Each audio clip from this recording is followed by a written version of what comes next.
Ladies, welcome to John chapter 21. This is the last chapter. Wow, can you believe it? It feels like it went by so fast, and at the really- same time not. I know. It's so true. Like, this was daunting. I know, it's a big book, but it's been really good. It has been so good. Ashrita, I have learned so much through this study. I feel like John is a good friend now, Yeah. I feel overall just a much more personal connection, I think, to Jesus and his disciples and the narrative. Not just the gospel story somewhere out there, but almost like I got to follow along every step of the way. I agree. I feel like I've been on the journey with them. So, yeah. All right, so tell us about this week. How are we wrapping things up for well, John 21? You know what? I think John 21 is kind of this epilogue at the end of the book, because John 19 was that climax, Jesus going to the cross, and then 20, the resurrection.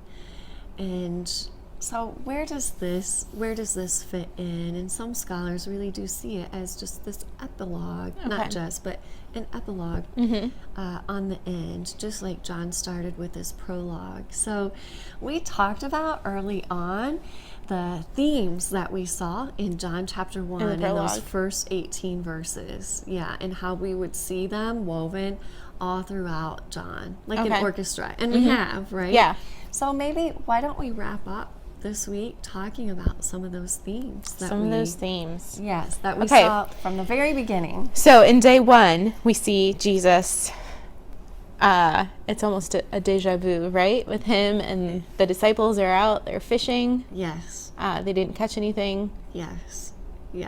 And he tells them to throw the net on the other side. They catch a lot of fish. They catch a lot of fish. There's a theme that comes up that we both actually, this is the one that we were both like, grace upon grace. Grace upon grace. For from his fullness, we have all received grace upon grace. That's right there in the prologue. And you definitely see that here.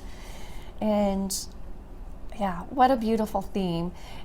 Think about it. They had been out all night. They had to be so tired.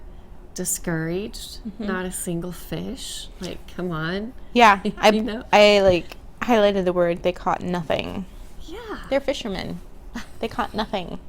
That would be so discouraging. So I'm sure they come back hungry and tired and frustrated. Yeah. But that's not how the day ends, because Jesus tells them just as the day was breaking, this is verse 4, Jesus stood on the shore, the disciples didn't know it, and so he tells them to cast it on the other side. And verse 6, so they cast it, and now they were not able to haul it in because of the quantity of fish. And John is the one who says, that's Jesus. I know that one. Like, I've seen this before. I love that. That is Jesus. And Simon doesn't even hesitate. No, he's just leaping into the water. Yeah. It's so sweet to see, like you said, that epilogue, to see this relationship, which we'll see this week, of Peter and Jesus on the other side of the tension and the betrayal and the disappointment. I don't know that we'll touch on that necessarily, but just the redemption that Jesus offers Peter is so sweet here as well. Absolutely.